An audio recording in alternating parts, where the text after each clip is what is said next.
Saya berdoa kepada Allah, ya Allah berikan saya kesehatan, tidak pernah sakit. Saya berdoa, ya Allah murahkan rezekiku, tidak kaya, tapi kalau ada yang saya mau beli, selalu ada jalannya saya bisa beli. Tapi ada ini satu belumpir rasa-rasanya nak kasih ke Tuhan. Apa itu? Saya selalu berdoa kepada Allah setiap malam. Ya Allah, panjangkan umurku. Ya Allah, jangan kau cabut nyawaku sebelum saya ketemu Imam Ahmad. Dan ternyata yang datang di rumahnya itu adalah Imam Ahmad. Mendengar cerita ini, Imam Ahmad keluar air matanya sambil berkata, nak kemi Imam Ahmad. Pantas Allah membuat saya rindu datang ke sini. Didorong-dorong saya sama Pak Doja. Ternyata tujuannya apa? Menjawab doamu yang selalu dibarengi dengan istighfar. Allahu ala Muhammad sallallahu alaihi wasallam. Sallallahu ala Muhammad sallallahu alaihi wasallam. Ini kalau di Kalimantan saya selawat begini Pak, ikut semua itu jamaah. Di sini nak lihat-lihat Kak. Nah kira barangkali ku nyanyikan gitu. Allah dan para malaikat bersalawat kepada Rasulullah. Masa kita salawat diam-diam jadi? Mudah-mudahan kali lain kita rajin bersalawat kepada Rasulullah Muhammad sallallahu alaihi wasallam. Ibu bapak, saudara-saudara sekalian, teristimewa yang saya muliakan, dua guru saya, Profesor Dr. Basri Hasanuddin, guru saya di Universitas Hasanuddin, dan Profesor Dr. Rahman Geteng, guru saya di Universitas Islam Negeri Makassar. Saya sekaligus meluruskan kepada MC, saya malu, saya belum profesor. Nanti dibilang Prof Hasanuddin, kapan tona profesor ini lacak-dicak-di. Saya baru doktor, bukan juga MA. Kalau nama lengkap saya ada di situ, Dr. Dasat Latif SSOS, Sarjana Sosial, SAG, Sarjana Agama, MSI, Master Science, PhD, Philosophy of Doctor. Dia bilang, kenapa dua doktornya Ustadz? Karena Alhamdulillah memang saya selesai di dua universitas, doktor di bidang syariah hukum Islam, dan doktor di bidang ilmu komunikasi.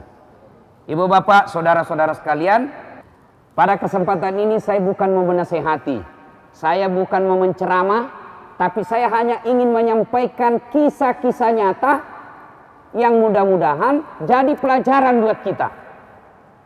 Kisah saja saya sampaikan, bukan hoax, bukan sinetron, tapi fakta yang mudah-mudahan jadi pelajaran buat kita yang ada kaitannya dengan suhu politik yang ada di Polres Makassar. Pertama, suatu ketika Abu Hurairah ini sahabat yang paling banyak meriwayatkan hadis. Tidak ada kalah banyak ini. Lari-lari kecil. Mau kemana? Ke pasar. Dalam perjalanan menuju ke pasar, lari-lari, dilihat sama Umar. Umar bin Khattab ini, meskipun bukan orang pertama masuk Islam, tapi setelah masuk Islam, luar biasa dalam menegakkan syariat Islam. Didapatlah sama Umar, lari-lari ini Abu Hurairah. Nah bilang Umar, capok. Tentu dalam kisah tidak ada bilang capok. Ini gayanya Ustaz Dasat supaya enak didengar. Capok. Kalau kita, kau mau kemana? Ada pengumuman penting saya mau sampaikan di pasar. Nah bilang Umar, apa itu pentingnya? Nah bilang, barusan saya dengar Nabi mengucapkan, siapa yang mengucapkan 2 kalimat syahadat diyakini sampai mati pasti masuk surga. Nah bilang Abu Hurairah, saya ulangi, Nabi bersabda, siapa yang mengucapkan 2 kalimat syahadat diyakini sampai mati pasti masuk surga. Terus Nabi bilang Umar, di mana kamu sampaikan itu pengumuman? Pasar. Tunggu dulu, saya tidak percaya Nabi bilang begitu. Betulkah Nabi bilang begitu? Betul. Tidak percaya Kak. Akhirnya apa? Dia bilang Umar, tunggu dulu, kita pergi ke Nabi. Saya mau cek dulu, apa betul Nabi menyatakan seperti itu? Dalam teori jurnalistik, ini yang disebut check and recheck. klarifikasi ke sumber. Apa betul sumber mengatakan itu? Lalu Umar bin Khattab bersama Abu Hurairah mendatangi Nabi. Umar berkata, "Ya Rasulullah, ada ini saya mau tanyakan Ki." "Apa?" "Ini Abu Hurairah dia bilang, katanya Rasulullah mengucapkan, siapa yang syahadat diyakini sampai mati pasti musuh surga." Nabi bilang, "Nabi, iya betul, saya barusan sampaikan itu. Tapi ini Abu Hurairah, dia mau sampaikan di pasar. Dia umumkan di pasar. Saya khawatir ya Rasul, kalau disampaikan di pasar nanti salah sangka orang. Yang penting syahadat biar mabok masuk surga. Yang penting syahadat biar pabotoro masuk surga. Biar dia tidak sholat, yang penting syahadat masuk surga. Saya khawatir disalahpahami ya Rasul. Apakah sebaiknya? Apakah tidak sebaiknya hal seperti ini tidak disampaikan di pasar, yang saya khawatir nanti dipahami secara keliru?" Nabi lalu bersabda, "Oh tahu, cocok ini Umar," dia bilang, "jangan kau sampaikan di pasar karena hal ini nanti disalahpahami oleh orang awam." Dari kejadian ini nih, maka muncullah pepatah Arab yang menjelaskan, yang diungkapkan dengan kalimat likulli makam makal walikulli makal makam. Setiap ucapan ada tempat yang cocok dan setiap tempat ada ucapan yang cocok di situ. Ini yang banyak tidak disadari pengguna media sosial. Maka ada tulisan saya itu judulnya Antara Berita dan Kemaslahatan Umat. Betul ada faktanya, betul ada kejadiannya, betul ada sumbernya menyatakan. Tapi perlu kita klarifikasi dulu, perlu kita cek dulu apa manfaatnya, apa faedahnya, apa gunanya, untuk siapa? Untuk diri saya. Untuk siapa? Untuk rakyat saya. Untuk siapa? Keamanan kita. Untuk siapa? Untuk bangsa kita. Kalau ada faedahnya, ayo kita share. Kalau ternyata bahayanya, musibahnya, kemudaratannya jauh lebih besar dari manfaatnya, yuk tahan saja itu berita, tidak usah disebarkan. Nah, ini berita benar saja tidak boleh disebarkan kalau membahayakan, apalagi kalau berita salah. Berita salah itu bahasa Parisnya, bahasa Perancisnya hoax, bahasa Bugisnya bele-bele. Bahaya. Yang lebih parah lagi, kalau musim pilkada juru bicaranya Mega Belena. Ini yang membuat kita rusak ketika ada pilkada. Sebenarnya bukan calon, tapi siapa? Tim sukses. Sudah disuruh bikin baleho 10, bikin kok 10, 5 jina bikin, hilangi 5. Sudah siap sudah, padahal belum. Timnya kadangkala karena sudah terima sesuatu, misalnya mudah-mudahan tidak ada di Makassar ini. Tapi kalau juru bicaranya tidak mampu menyahan berita-berita atau informasi yang bisa memecah belah kita, maka kepemimpinan, pencalonan kepemimpinan, pemilihan kepemimpinan bukan justru mendapatkan pemimpin yang baik, justru yang kita dapatkan adalah perpecahan. Dan percayalah, ketika kita pecah Pak, tidak mungkin kita bisa beribadah dengan baik. Saya yakin 100% kita bisa dakwah seperti ini, kita bisa ada majelis taklim, kita bisa ada pengajian. Kenapa? Karena kota kita aman. Coba kalau kota kita tidak aman, mana bisa kita ceramah? Lagi ceramah ada kena kita lempar, lempar ke orang botol, mana bisa kita? Maka sebaiknya berita-berita yang bisa memecah belah kita jangan kita share, jangan kita bagi-bagikan. Apalagi kalau berita bohong. Kita dalam Islam mengenal ada yang disebut amal jariah. Tapi jangan salah, ada juga yang disebut dosa jariah. Kegana Ustaz, Bapak menyebarkan misalnya berita bohong. Lalu orang yang kita fitnah dalam berita itu hancur masa depannya, malu satu keluarga, 7 keturunan dia hilang, malu 7 keturunan. Maka yang menyebarkan fitnah itu akan mendapat dosanya meskipun yang menyebarkan tersebut sudah ada di alam kubur. Rukun Islam ada 5. Satu di antaranya menunaikan ibadah haji. Tapi kan orang yang sudah mampu fisik dan materi, tapi ada disebut waiting list sehingga menunggu sampai belasan tahun. Maka jangan khawatir, boleh haji kecil. Itulah umroh. Saya mengajak kepada kaum muslimin yang ingin umroh bersama saya Dasat Latif. Kita umroh pada bulan November, tanggal 12 tahun 2024 di PT Gelora Indah Perdana. Apa yang bisa didapati umroh bersama Dasat Latif? 1, sepanjang perjalanan ada tausiah dan bimbingan manasik secara khusus. Yang kedua, kita akan mendapati penjelasan-penjelasan apa saja sih yang berkaitan dengan ritual-ritual pelaksanaan ibadah. Tidak berarti ini hanya untuk kaum muslimin yang ada di kota Makassar dan sekitarnya. Boleh dari seluruh penjuru tanah air. Silahkan daftar melalui nomor yang tercantum di bawah ini. Assalamualaikum warahmatullahi wabarakatuh. Termasuk yang suka sebarkan itu video-video porno. Jangan ketawa Pak. Berani kiprisa HP tak? Suka sebar-sebar itu. Ketika Bapak terima foto porno, video porno, tahan. Disitulah bedanya kita orang beriman pegang handphone dengan orang fasik pegang handphone.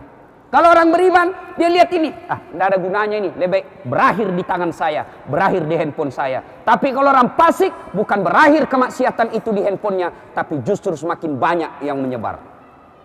Nah inilah makna pertama, kisah yang saya sampaikan. Yang kedua, Nabi pernah menjelaskan, apa si pulungi sahabatnya. Lalu Nabi bertanya, atadruna manil muflis? Tahu enggak siapa di antara kalian yang bangkrut nanti di akhirat? Bangkero imatu aku akhirat. Pailit nanti di akhirat. Siapa di antara kalian? Siapa yang tahu? Macam-macam jawaban sahabat. Ada sahabat yang mengatakan, yang tidak sholat ya Rasul. Nabi jelaskan, wah dia sholat. Yang tidak puasa Ramadan ya Rasul. Pak, dia puasa Ramadan. Yang tidak bayar zakat ya Rasul. Bayar zakat. Yang tidak haji padahal sudah mampu, oh, dia haji. Tiap tahun dia pergi umroh. Lalu kalau begitu siapa ya Rasul? Yang bangkrut nanti di akhirat siapa ya Rasul? Nabi menjelaskan, jarusu wa khati'ur rahim. Tetangga yang jahat sama tetangganya dan yang memutuskan persaudaraan. Bertanya lagi sahabat, kok bisa bangkrut ya Rasul? Dia kan sholatnya baik, puasanya baik, hajinya baik, zakatnya cukup, kok bisa bangkrut? Nabi jelaskan, memang hablum minallahnya baik, hubungannya kepada Allah baik, tapi sayang hubungannya kepada sesama manusia hancur. Kok bisa? Nanti pahala-pahalanya ketika dia store, ya Allah, ini puasaku. Datang tetangganya, tunggu dulu Tuhan. Pernahkah itu tetangga di kompleks di Makassar? Nah fitnah Kak, katanya anakku yang lurus rambutnya bukan anaknya suamiku, karena suamiku keriting rambutnya. Gara-gara fitnahnya, satu kompleks menghina dan memaki saya. Akhirnya saya tinggalkan itu kompleks, kasihan. Nah taruh siri, hari ini saya minta keadilan. Allah berfirman, oh kalau begitu ambil dia punya puasa. Nah setor tadi puasanya ya, diambil mi puasanya. Nah setor lagi salatnya, ya Allah ini salatku. Datang lagi, tunggu dulu Tuhan. Pernahkah juga tetangga itu? Nah serobot tanahku. Mentang-mentang dia aparat, ada tembakna, ada borgolna, main ambil tanahku 2 jengkal. Kan banyak orang bikin pagar kalasi Pak. Gimana kalasinya? Bikin pagar pertama, patoknya di dalam, bambuna di luar. 2 bulan kemudian patoknya kasih di luar. Dilihat-lihat sama tetangganya, langsung angkat pistolnya. Langsung mundur tetangga. 3 bulan kemudian keluar lagi. Sampai 1 tahun bikin pagar, nah ambil tanahnya tetangganya 30 cm. Gara-gara tanahku diambil 30 cm, setiap hujan banjir rumahku. Kenapa? Tidak ada gotku. Saya minta keadilan hari ini ya Allah. Allah berfirman, kalau begitu ambil mi dia punya sholat. Alasan pajana, ambil lagi sholatnya. Habis mi puasanya, habis mi sholatnya. Dia setor lagi hajinya. Ya Allah, ini hajiku. Datang lagi tetangganya. Saya juga pernah difitnah. Katanya mobilku hasil korupsi. Gara-gara fitnahnya, saya ditunda pangkatku 5 tahun. Saya minta keadilan hari ini. Allah berfirman, kalau begitu ambil hajinya. Habis semua amalnya. Capuk mana dia malakna. Masih datang tetangganya. Tuhan, saya juga pernah difitnah. Nah bila minian tadi banyak amalnya. Bagaimana caranya Tuhan? Nah habis mini amalku. Dek nagaga malakku ya puang. Akhirnya Allah berfirman, supaya adil, ambil dosanya orang yang pernah kau sakiti. Na'udzubillah min zalik. Habis amal-amalnya berupa hablumnalnya untuk membayar dosa-dosanya kepada sesama manusia. Maka supaya tidak terjadi hal seperti itu, tujuan salah satu tablik akbar ini kita menghindari kebangkrutan seperti itu. Dan alhamdulillah penggagas tablik akbar ini polisi. Mantap. Kalau Yayasan Al-Markas bikin tablik akbar tidak spesial. Kenapa? Memang kerjanya di situ. Tapi kalau polisi bikin tablik akbar luar biasa. Cuma jangan datang karena takut sama komandan. Karena kalau bapak takut sama komandan, hilang komandan, ai lepek sih. Ya bapak, saudara-saudara sekalian yang saya hormati. Nah, apa biasa yang memutuskan persaudaraan? Yang membuat orang salah-salah, yang membuat orang bermusuhan. Apa biasanya? Satu, serakah. Serakah ini mabuaja, balala. Waktu Nabi Isra Mi'raj dikasih lihat orang yang serakah itu badannya manusia, tangannya manusia, perutnya manusia, tapi mukanya monyet. Nabi bertanya, siapa itu? Jelek mukanya monyet. Nabi bilang, malaikat Jibril, itu umatmu yang serakah waktu hidup di dunia. Coba lihat monyet pak. Tahu monyet toh? Tahu monyet? Coba lihat itu monyet. Kasih pisang, dia makan. Penuh mulutnya, kasih lagi, dia tolak. Tidak. Nah pegang tangan kanannya. Kasih lagi, dia tolak. Tidak. Pegang tangan kirinya. Coba, penuhi mulutnya, tangan kanannya ada, tangan kirinya ada. Kasih lagi pisang, nah pegang kaki kanannya. Coba itu monyet. Kasih lagi, kaki kirinya lagi pegang pak. Kasih temannya, masih narebut. Penuh mulut, penuh tangan, penuh dua-dua kaki. Kasih temannya, masih narebut. Monyet. Itu monyet. Jadi kalau ada aparat yang bersifat serakah, tunggu mi pak. Nah polisi ki teman tak. Nah tangkap ki KPK. Kalau orang serakah gitu pak, sudah punya gaji tak 50 juta. Nah ada orang kodong itu gajinya 800.000 satu bulan. Bisa hidup 2 anaknya. Ini sudah gaji 50 juta. 1 anak, 1 istri. Masih mencuri. Apa namanya kalau bukan serakah?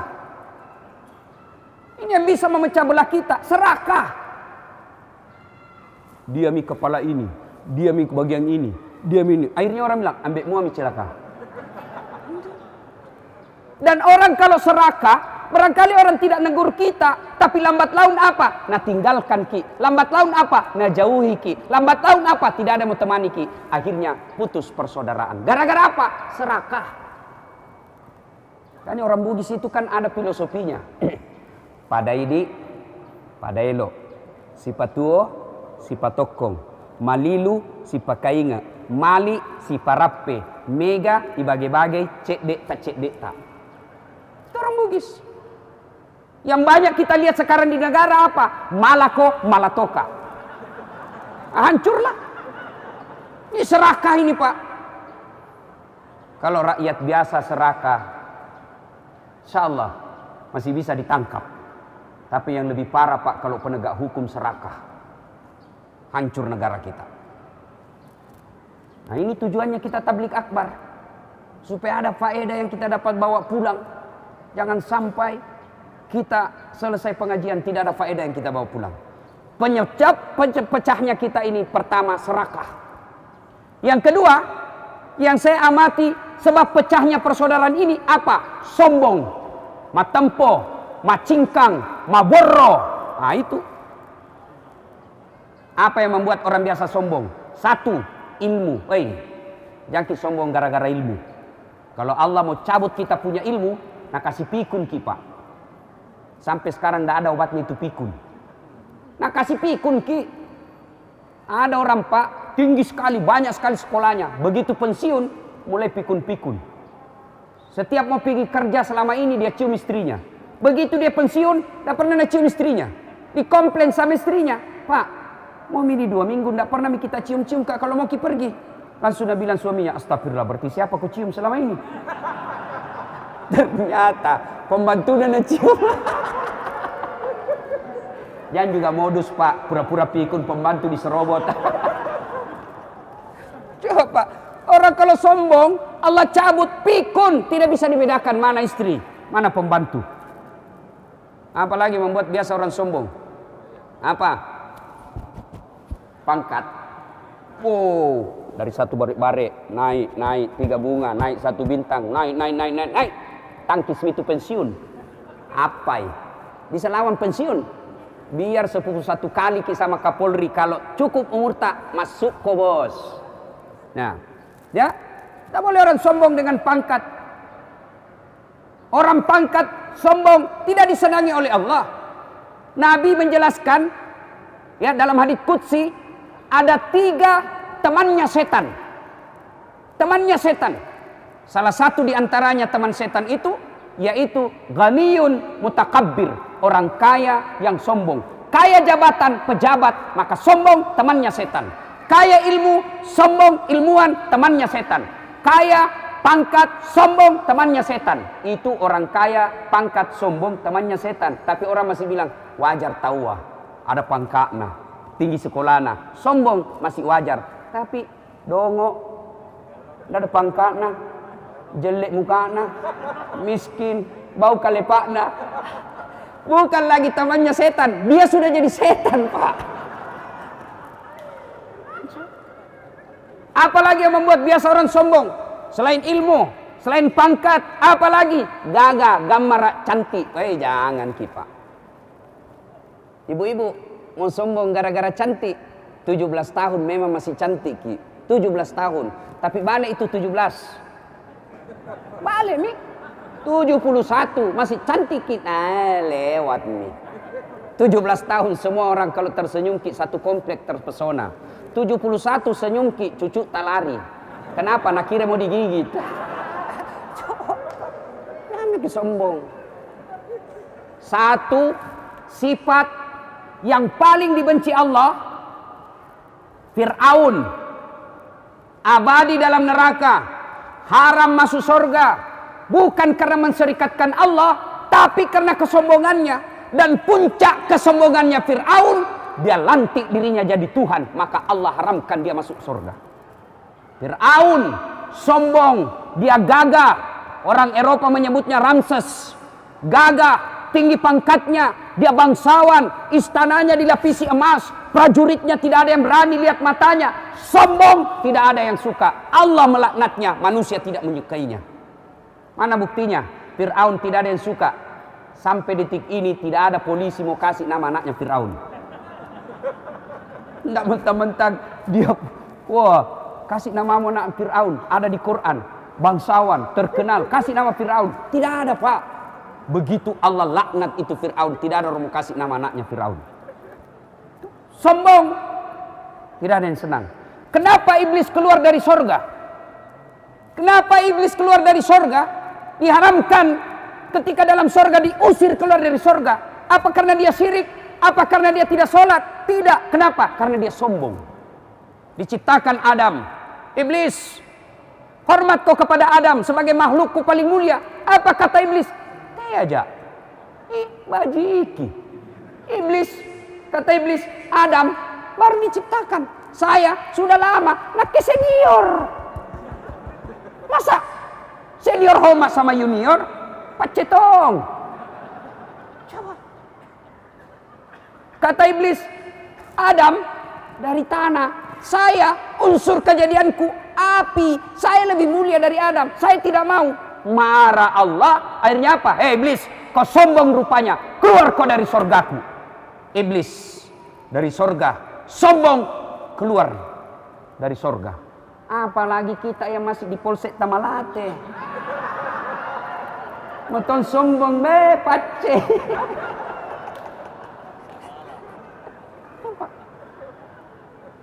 Sombong menyebabkan orang pecah. Jadi hilangkan itu rasa sombong. Alangkah bahagianya kita, Pak.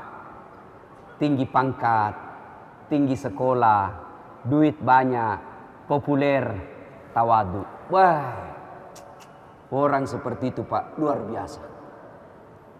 Pak, Bapak ini polisi. Salah satu bentuk kesombongan itu tidak mau beribadah. Itu sombong itu, Pak.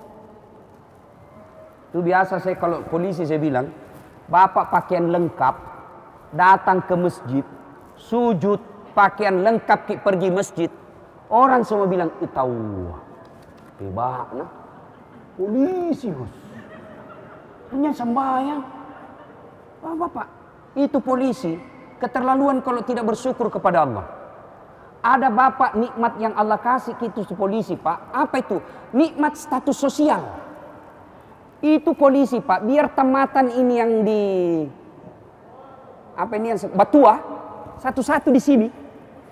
Di jalan raya, Pak, tidak ada yang berani lambung ki.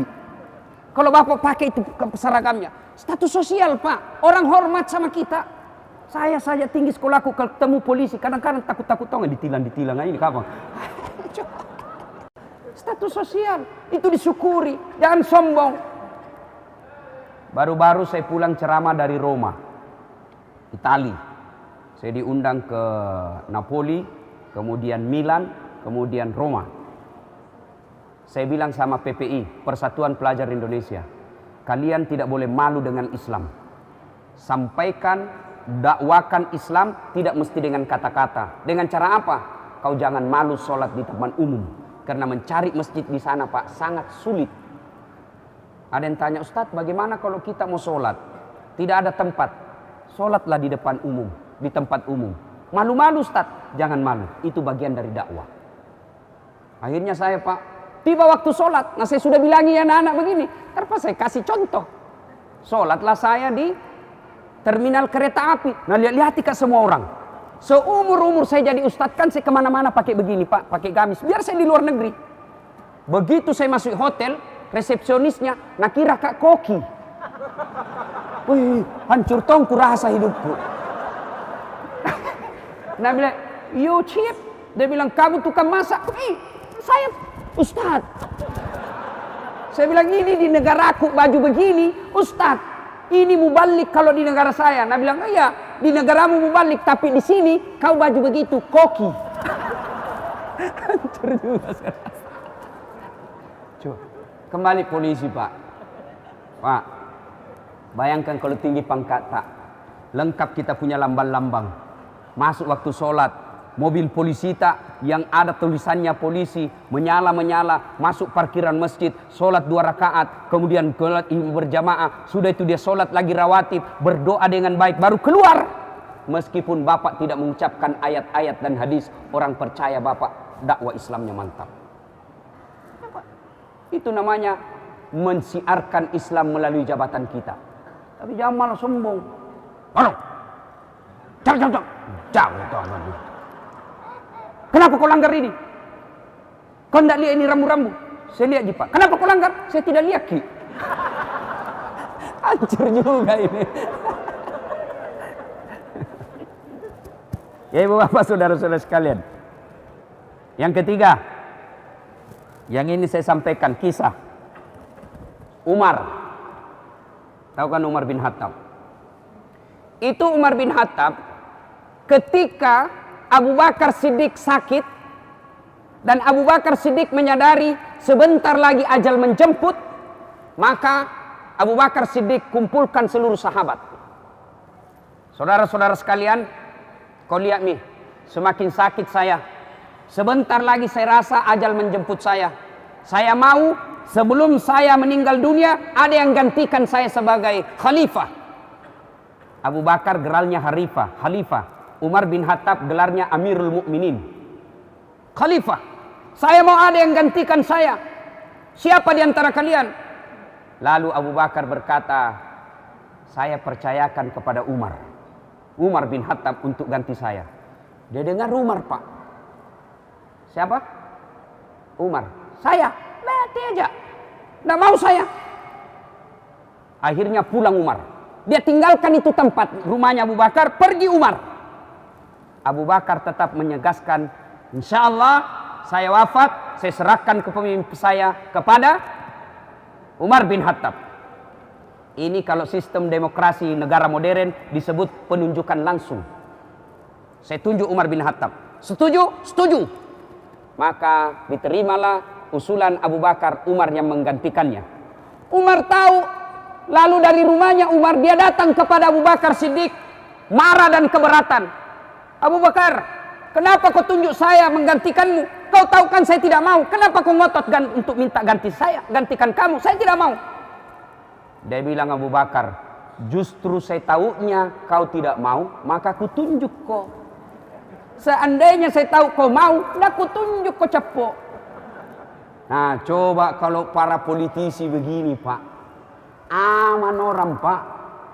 Aman. Itu orang banyak sekali mau jadi gubernur, mau jadi bupati, jadi wali kota. Belum pernah lihat kondisinya di neraka, Pak. Unda dipacilikan di neraka itu bupati.